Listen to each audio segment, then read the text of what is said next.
All right, excellent afternoon to all those who are watching me across the states in Nigeria. I say welcome to another interesting episode of Real Talk with Kike. And I must say that I will not relent, or we will not relent on this station, on Silverbird platform. We will not relent on our struggle for a more sustainable society that upholds the right of citizens and protect the weak while working towards equality between the rich and the poor. And that is the repeated anthem of politicians during election campaigns. So I just felt that yes, this should be one of our logo or our anthem on this station, and it is my duty as a journalist to remind our leaders of their promises during campaign. Again, welcome to another interesting episode of Real Talk with Kike. I remain your convener, Kike Atanda-Owo. Yes, and I'm still Abati. Should I put that? Should I include that?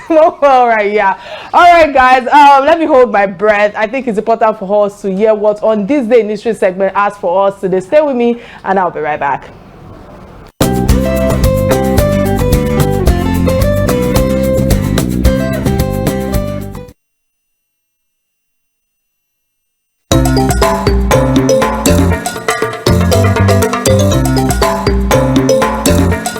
This date in history, Shehu Sani, the lawmaker who represented Kaduna Central at the Senate during the 8th National Assembly, reacted to claims by former President Muhammadu Buhari that his government has lifted 5 million Nigerians out of poverty.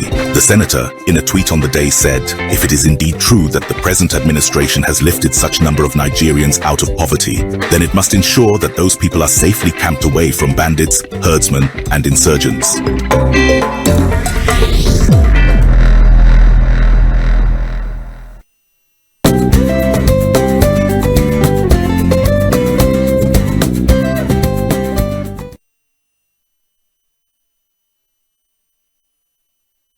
All right, many thanks for staying with me. I think the On This Day in History highlight for me is the ongoing debate around the effectiveness of poverty alleviation measures in Nigeria, and it raises questions about the government's responsibility not just to life or not just to lift people out of poverty, but also to guarantee their safety and protection from various security challenges that still persist in our country. We all know what we've been facing for many years. I just feel that culture needs to come to an end. I think that's my highlight on this day in history segment. Anyways, it's time for a quick message from my sponsor. Stay with me, and when I return, the conversation will continue. I'll be right back.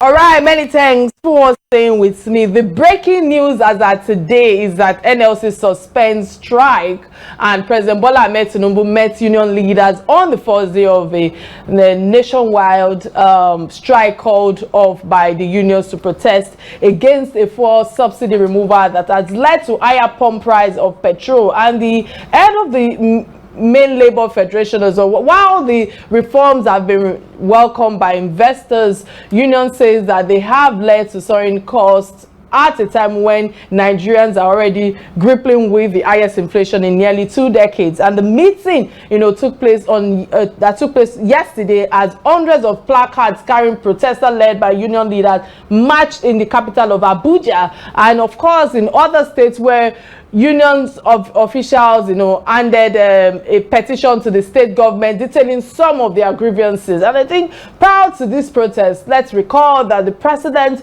addressed the nation, advancing his moral palliative and urging the citizens to bear with the government as it implements its policies and the execution of the 500 billion palliatives. On the live show today, I am looking forward on the entire situation of the country at the moment, and of course the possible solution towards ending the sufferings of the masses, as well as implementing a soft or smooth flow of policies by President Bola Ahmed Tinubu's government, because I feel that on this platform it's not just about us, trying to throw the government under the carpet. It's about providing solutions to the issues at hand or the challenges at hand. But before I engage my guest, who is a popular figure in the Nigerian system, it's important for us to check his profile out. And when I return, the conversation will continue. Stay with me. I'll be right back.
right, many thanks for staying with me. Unfortunately, technology have been trying to, create unnecessary challenge issue here right now. But many thanks to my guest, Mr. Femi Falana Sand, for all your understanding. Sir, are you there now? Can you hear me loud and clear? Hello, sir. Can you hear me? I can hear you. Fantastic. Many thanks again, sir, for being on the show again. Let's just dive straight to the topic at hand, because I know that we've run out of time. Mr. President said in his address that he intends to strengthen the manufacturing sector by increasing its capacity to expand and create good paying jobs. And his government will spend 75 billion to refund 75 enterprises with great potential to kickstart a sustainable economic growth between July 2023 and, of course, March 2024. Shouldn't we give him credit to policies like this, as against the will of the people, to just share the subsidy funds to them directly for consumption? What's your take on this, sir? Well, we spent much more money in the past. For instance, there was a time the textile industry was given 100 billion naira for building ranches, 100 billion naira industry, 200 billion. A lot of money had been spent, but at the end of the day, nothing came out of it. So this time around, there has to be a committee set up to follow up on this announcement. I mean, under the Abacha junta, we had the Buhari-led Petroleum Trust Fund. Under the Jonathan administration, we had the Kolade panel, even though Dr. Chris Kolade later resigned. But there has to be a committee independent of the government to ensure the implementation of this policy. But on a more serious note, Kike, yes, I'm worried. I'm worried. And for me, there's no amount of money you can vote for any aspect of the economy, achieve its objective, as long as you continue to dollarize the economy. The economy is being dollarized, and devaluation is taking place. The devaluation of the currency is an ongoing phenomenon through dollarization. And there's no way we are going to get it right. Floating of a currency is based on demand and supply. And we are not suppliers. We are spending dollars. So these are the areas the government will have to address.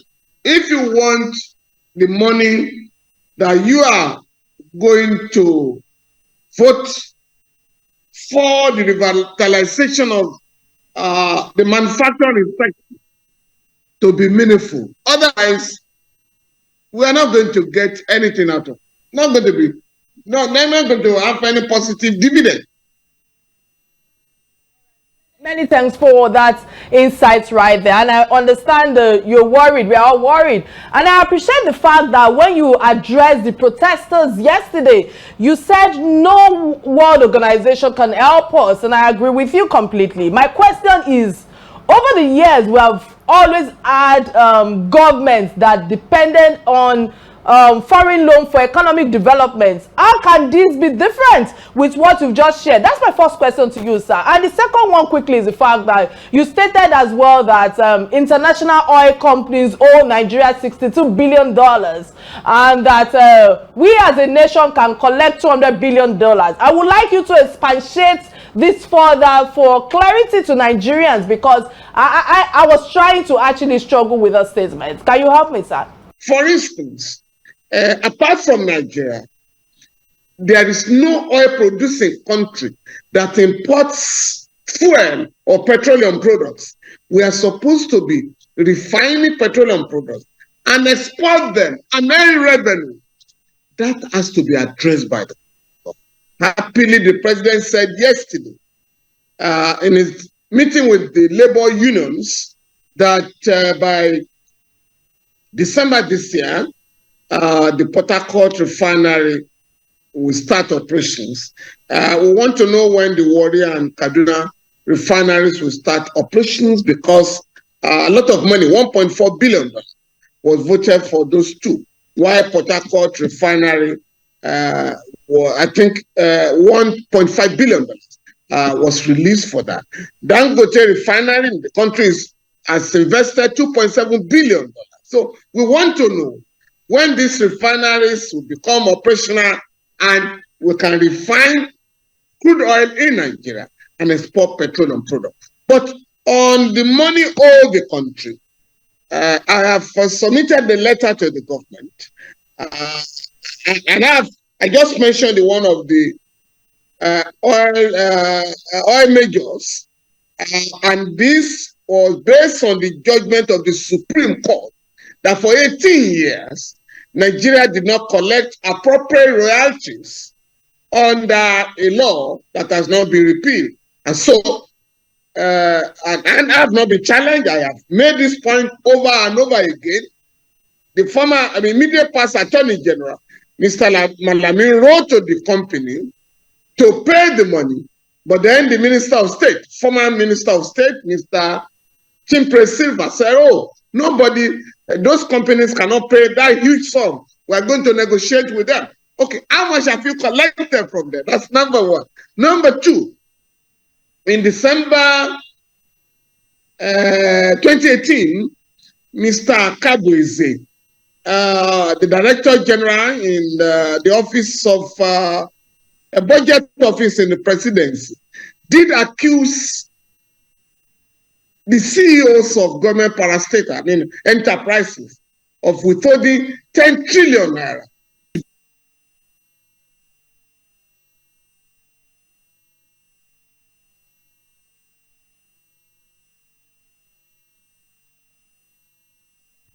The fund out of the government, that is the 10 trillion. And I can go on and on and on, which I'm saying the government should recover money withheld from the Federation account, money owed the country, and over a trillion naira has been collected from corrupt politicians. So the government will have to account for the fund. A judgment, Sarah just got a judgment a couple of weeks back, whereby the Federal High Court ordered the federal government to account for the $5 billion, the $5 billion Abacha did. So the country has no business with poverty. All I'm asking the government to do is to pluck up the courage to recover the money that is owed our country, so that Nigerians will not face this excruciating economic pain undeserving. So that's the position. All right, many thanks for your submission right there, and I concur again with you, because let me bring you to fore, because I know that NLC demands 30,000 subsidy palliative for 6 months in Lagos as protests observed in Ogun State or Osun State. I understand the cry of we the masses, but do you think it is sustainable economically for the government to pay that amount that will not result in inflation because of our low production levels, as described as the economic analysts have all shared on different platforms? What's your take on this, sir? As far as I'm concerned, that is too tokenistic. I don't agree with 30,000 naira for 6 months. After the 6 months, what happens? What happens?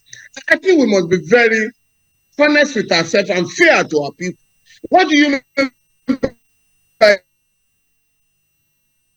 If force and insist that they are going in addition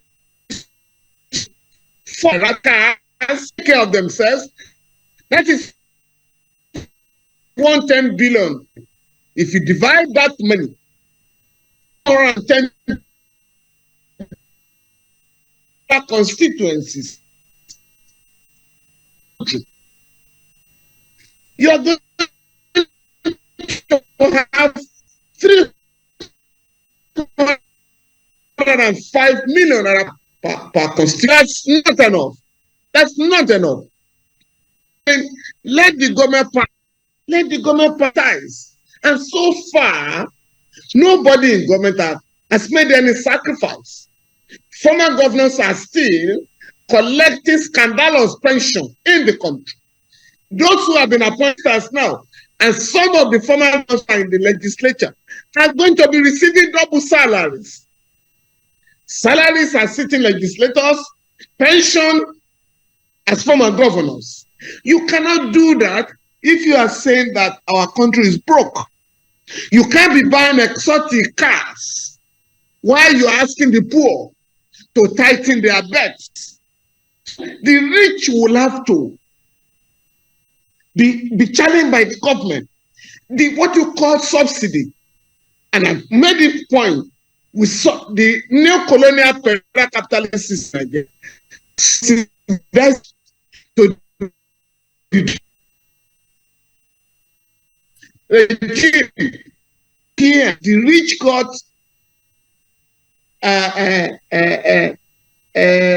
import duty, free import duties, what they call duty waivers, totally 16 trillion naira. But when poor, we say, oh, there's no money for education, there's no money for health. So please let us, for instance, the federal government, state and local government just shared in July 900 billion naira. That doubled what they share in June and triple what they shared in May. But the more money you have in the kitty, the greater the level of poverty in the country. The figures don't add up. And that is why we must take care of the poor if you want to consolidate democracy in our country. Many thanks again for that. Let me quickly use this opportunity to open our phone lines. If you are just tuning in, this is Real Talk with Kike. And remember that you can be part of this conversation. And of course, we've been talking about the NLC, which ended in 24 hours after rigorous indoor meetings between the labor unions and Mr. President with the members of the Federal Executive Council in Abuja yesterday, or today rather. However, I, Kike, have taken it upon myself to still discuss this issue on ground in alignment with the promises and policies of our dear president. And I have been on the show with our celebrated human rights activist and senior advocate of Nigeria, Mr. Femi Falana. San, many thanks, sir, for all your submission thus far, and of course, continually lending your voice on issues that affect us all. Again, don't forget that you can call the studio numbers 080-988 77400 showing on your screen right now. We're streaming live on Silverbird platform and Real Talk with Kike platform, both on YouTube and of course on Facebook page. Sir, with all that you've shared thus far, I must say that, you know, quite a number of people, the reaction have been positive online regarding you as a person lending your voice continually on issues that affect us all. But many people have also praised your advice to the National Assembly lawmakers in directing their 100 billion to their constituency for supervised constituency development project. I must ask you, sir, can the lawmakers accept that? Do you think they would actually action that?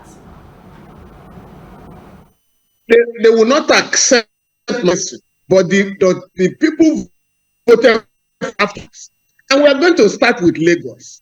We're going to start with Lagos. We must insist on constituency meetings where those who got a mandate will have to justify the money they are getting in Abuja. And they must account to our people. That's my position. Because 3 years ago, 37 billion naira. So you can't tell me why that building and where the contractor has not asked for a review of the contract sum that you need another 70 billion naira to fix the same building. No. So the members of each of the constituency must ask questions. Did you send it to Abuja to buy exotic cars or to serve our people? Did the Revenue Mobilization, Allocation and Fiscal Commission approve the money? No. And so people will have to make demands. If you are sure, I mean, if you say to every legislator, Femi Falana, that we're entitled to 305 million from the money that has been, let's have their reaction. But we can't expect them to commit class suicide, as it were, and then identify with the poor. No. Because why I'm making this demand is that these guys are collecting, senators are collecting 15 million naira a month, House of Rep members are collecting 13 million naira a month. Nobody is making any sacrifice. And you want the poor to continue to tighten their bets. No. That is not what democracy is about. That is not how to share the dividend of the market equitably. Thank you. I totally agree with you, because it's scandalous, what's it called, pension and the money that is being shared by the Senate and of course House of Rep that you put out there. But some people are of the opinion that we can praise or say Tinubu or praise and open door policies, and that's the evidence that they've been able to see thus far in terms of how he's been able to communicate to people, and of course putting everything on the platform, very transparent. Unlike previous administration, we did not frequently have the dialogue we wanted, and that is the significance of democracy that you are talking about. I'm glad that you said you've extended a dialogue by sending in your own opinion or letter to Mr. President. But I must ask you, with all your discussion, okay, I understand that we have a caller on the line. Promise from Lagos. Promise, many thanks for calling. Please make it quick and make it count. What's your opinion on the topic at hand? Promise, are you there? All right, unfortunately, I have to let Promise go. I'm sorry. Sir, as I was saying earlier, you know, I'm happy that you've put in your dialogue with him for discussion on some of his policies. But I must ask you, Tinubu needs time, or should I say, that's my opinion. I feel that Tinubu needs time to fix Nigeria. You and I will agree with that, son. With that, son, because we can't have a miracle in a short time. Strong human rights crusaders like you may be expected to be, you know, to be mediating in for us by lending in your voice. But with all that I've shared thus far, sir, do you think that it needs to be praised for the little transparency that he has brought into place, especially with the fact that, you know, there are quite a number of transparency on ground from his end? What's your take thus far on this? Well, it is acknowledged that the president is meeting groups, including labor leaders. But for me, I mean, I have been privileged. I've also had a meeting with the president on the economy, you know, and one or two other issues. But what is important for me is for our country to discuss alternatives. I'm not talking of worn-out ideas of the IMF and World Bank. We should not be talking of alternatives. And there are alternatives. For instance, there are countries now that are trading among themselves in their own currencies and not in dollars. So why are we looking for dollars?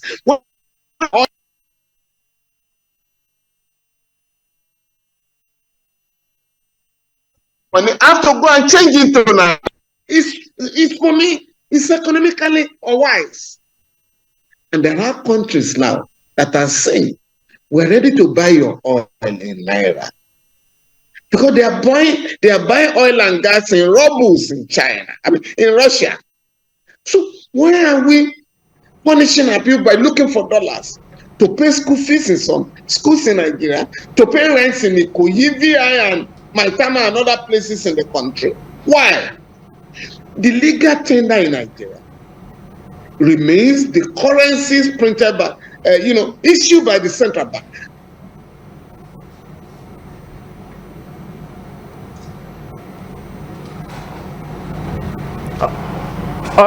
All right. All right, I understand that we have Olanipekun from Lagos. Olanipekun, what's your contribution on the topic at hand?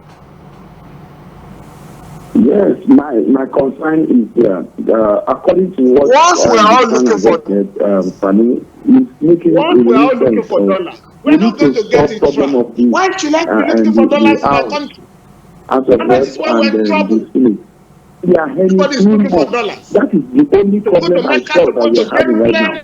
Everybody's looking for dollars. That's why we're in the next. That area, then Nigeria will have problems. We the masses cannot be suffering, and then we expect the house to be living a mansion.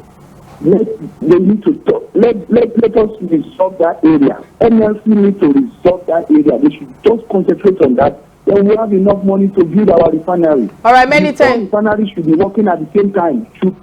When we stop that, it's a simple mathematics. Nigeria has no problem than just because the president is hiding a lot of things for Nigeria. Let's get the transparency. All right, many thanks, Taiwo, for your contribution on the topic at now. Sir, are you there, sir? Yes, I'm here. Fantastic. Many thanks for staying with us. Yes, sir. One of the things that you spoke about earlier, if I heard you correctly, you were touching on Africa, and I would like to touch on Africa right now, especially when it comes to democracy. I feel that democracy is under threat in Africa. You know, we can obviously see that Niger Republic, you know, besides us here, is under siege, and what can be termed as coup d'etat, you know, overthrown. What lessons are we picking from our neighbors, you know, Niger Republic, on this with reference to our situation presently in Nigeria, sir? Democracy is on trial in the region and in some African countries, because about 6 African countries are currently under military rule.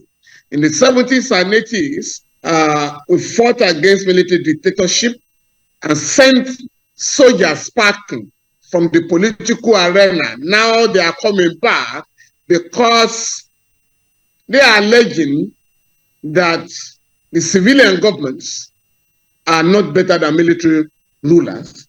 Hence, young people are trooping to the street to welcome back soldiers. It's very unfortunate. And unless we address the question of political stability, unless we address the question of distributing dividends of democracy to our people, unless we address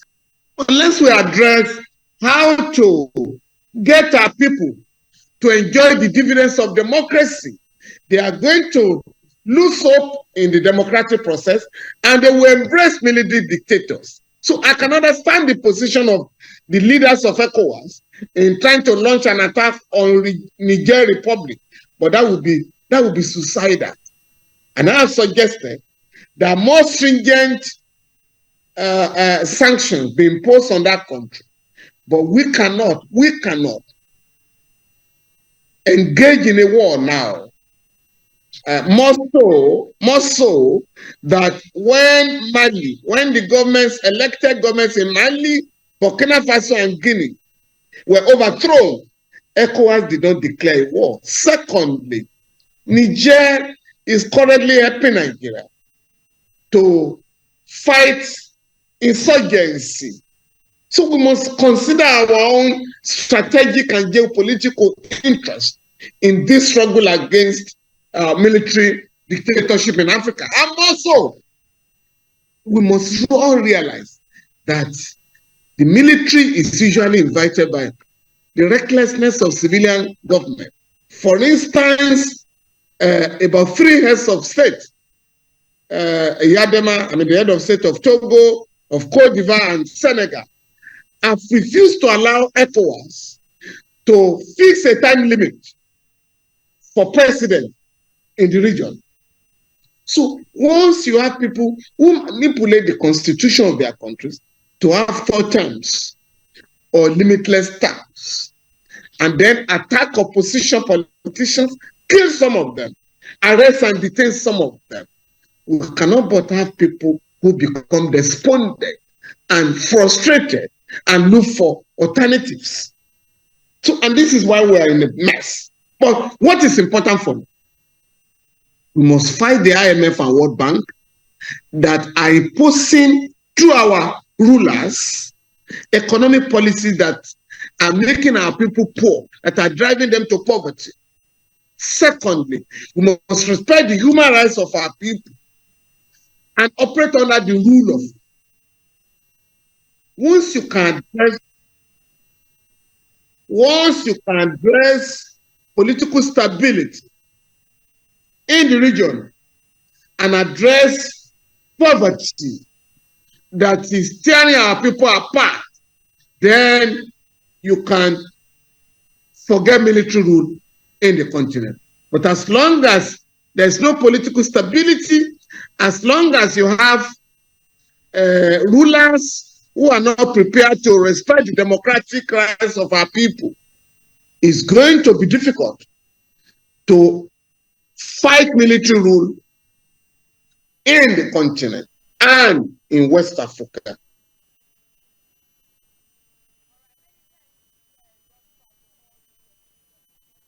So much for your patience, knowing that the network was a bit erratic at the beginning. But before I let you go, sir, I will appreciate if we can actually touch on the trending story. These are stories that bind us as Nigerians. And the first trending story that caught my attention is that of the ministerial nomination. And I must say this, right? First off, before I say my first off, I want to commend the Senate for the scrutinization section. This is because when we know the qualification and the capacity of those who want to appoint, who they want to appoint as ministers, we've seen how they have served in other capacity. Then we may be able to confirm their ability to deliver in those offices or ministries that they will be appointed for. I also want to congratulate those who have made the first list and the second list of the president. However, I observed a number of outcomes which I want to address here. First is that there is a recycle of some of these public officers, and I like the fact that my guest today, Mr. Femi Falana, have also touched on it and talking about the scandalous petitions and of course all the money they will be receiving monthly in terms of senators who will be receiving 50 million and House of Representatives as well. And I feel that 5 former governors alongside 14 others in his second ministerial nominees list. Are we that poor in terms of capable human resources to fill ministerial position out of over 200 million people is all I'm asking in pain now. I'm not casting incompetence at those chosen, but there is a need, I must emphasize, there's a need to allow new hands to work or to work for us in terms of confident technocrats with new brains, new ideas, and initiatives to come on board, And second is the fact that I see that we pay a lot of lip service to women inclusion, to governance. Yes, I'm speaking on behalf of the women now. In the first list, 7%, or will I say 25% were women out of a total of 28, while in the supplementary list, it was just 11% of 19. I'm asking in pain. The women in the first list, I felt that yes, these are women that I know that I've worked closely with in terms of Anatu Musawa. I know Beth have been on this platform, Beta Edu have been on this platform. I know quite a number of people who know her. She's also a young woman at 36. There's Doris, there's Inkuru Oyegochi. I think I'm not pronouncing her last name properly. I wish somebody can remind me right now. There's Stella, there's Uju Kennedy, and of course Imam Suleiman Ibrahim as well. I hope I'm remembering, but I want to just say congratulations to these women because I have personally known some of them, like I said earlier, and worked with some of them. I am confident that they would deliver. However, these percentages are too small when we talk about, or when we talk on the table of women inclusion. We can do better to improve our inclusivity and equity policies for women. However, I want to also commend Mr. President, for the attitude he has shown thus far, where since assumption of office is showing commitment, dedication to work. But the nominated public officers need to understand that they should be ready for work. they should also hit the ground running. Nigeria or Nigerians don't have any time to waste. Neither can we tolerate on I don't know the word to use right now. If we want to develop faster with all the backlogs of problems that we have right now, and the fact that my guests today have shed a lot of light on all of these challenges. So to those who were not on the list, like Femi Falana who has also graced us on this platform, and San Festus Kiyamo, who has also been on this platform twice, I also want to praise them for their maturity and the statement of support for those nominated. But at this time, I just feel that the women inclusion that I've been craving for on this platform, that we all want, have not been met. I'm so sorry. I just have to keep it real like that. Sir, I don't know if you're there. Are you with me, sir? What's your take on this trending? I think unfortunately we lost our guest.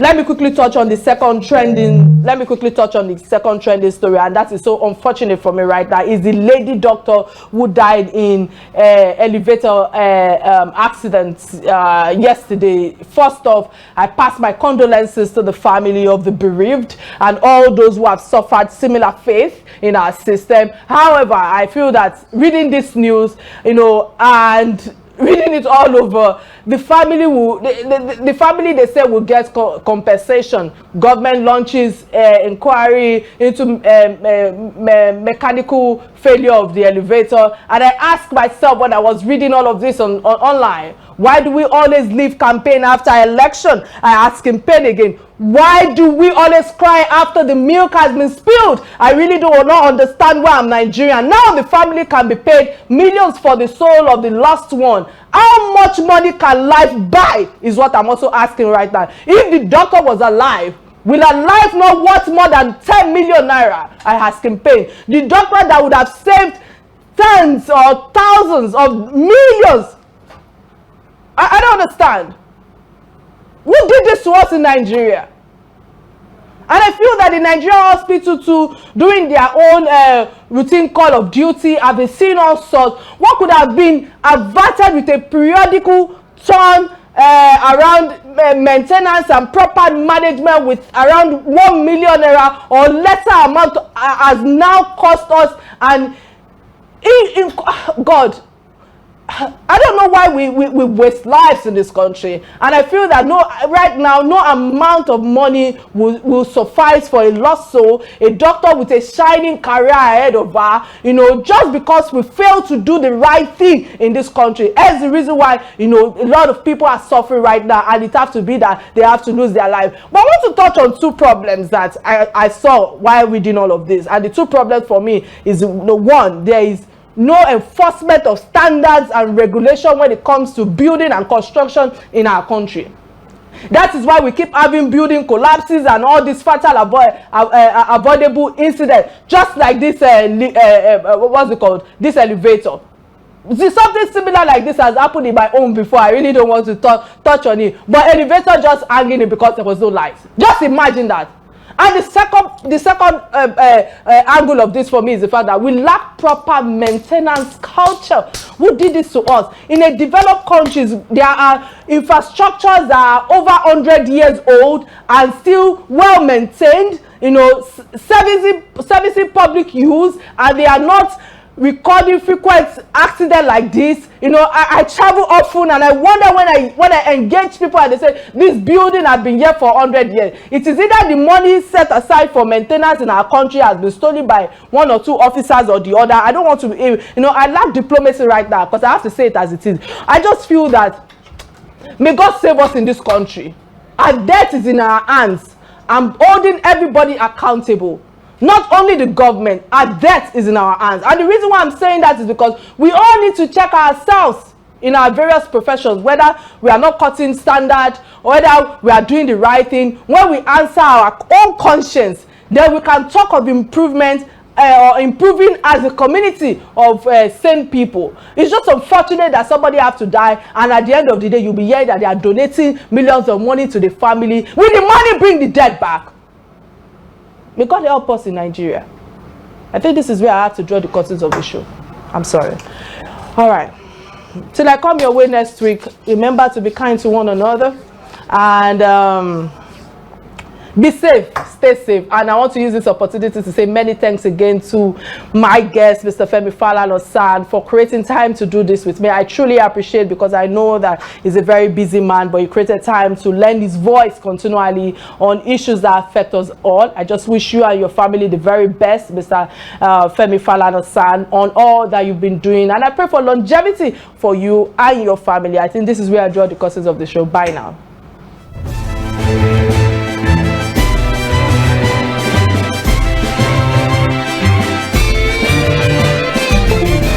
The new Harpic sachets. It has a thick formula, so all you need is just one sachet for your toilet bowl.